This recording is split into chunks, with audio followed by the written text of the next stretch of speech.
So now that we know how to draw our straight line graph from a table of values and from the gradient and the y-intercept formula, there's another formula that's not on your formula sheet but will help you if you're asked to find the gradient of a line.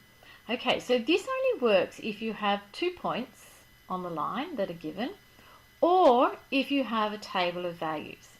Now the formula is rise over run, which we know, and when we think about the rise, we're looking at how the y values change, and when I look at the run, I'm looking at how the x values change. Does that make sense? Rise is up, which is my y values, and run is along, which is my x values.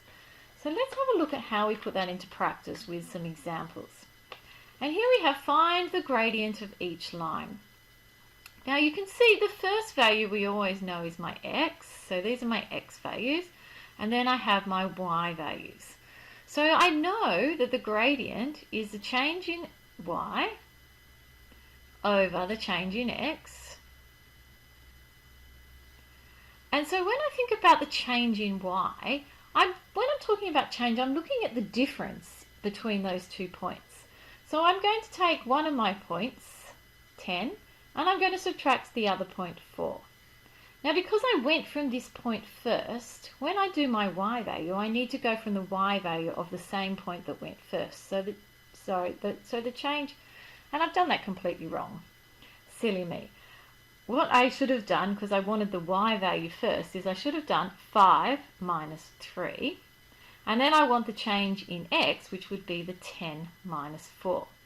Now, all you do is simply pop that into your calculators and you get the answer 1 over 3. So what you have is the gradient is equal to 1/3 of this straight line. So let's have a look at part B. Same thing. I'm finding the gradient, and I know that the gradient is the change in y over the change in x.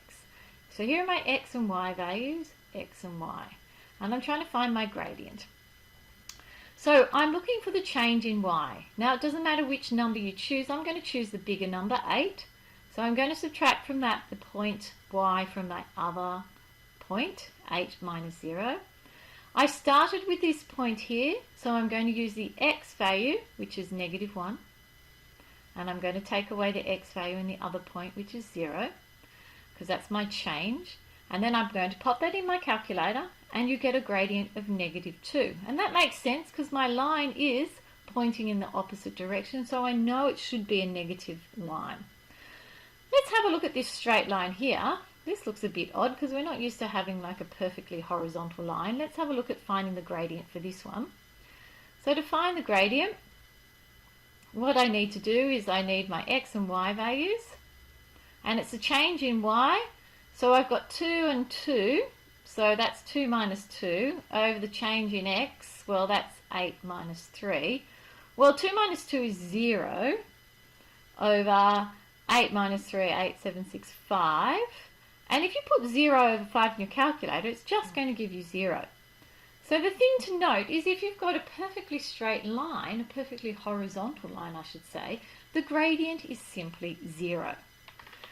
Okay, so here's the other most common sort of question that you might be asked, and which seems to all fall down, is finding the gradient of a line when you have a table of values. So having a look at this, what you need to do is you really need just 2 sets of points, because remembering these are sets of points. So this is really the point 0, 5, and this is really the point 4, 11. And remember, this is your x and y and your x and y. So this is exactly the same as what we just did when we're asked to find the gradient. Because the gradient is a change in y, so we need the difference between our 2 y values. So I'm going to do 11, take away 5. Now I started with this point here first, so I'm going to use the x part of that point, which is 4, and take away 0.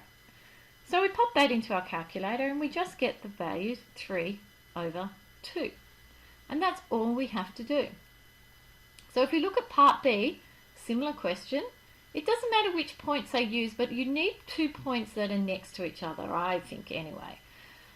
I could have chosen these points here, but these first two seem to do the trick. you can try it yourselves with the other points. So this is the point 2, 4, and it's the point 6, negative 8. And you've got your x's and y values. So remember the gradient is a change in y, so we want our y values that change somehow. So it doesn't matter which points I use, but I'm going to use the negative 8 one first. Negative 8 take away 4 over, I'm going to do my change in x, so I've got 6 take away 2, and what this ends up with is the gradient is negative 3. And that's all this work involves in this chapter, in this exercise I should say. So, any questions? You know where to find me.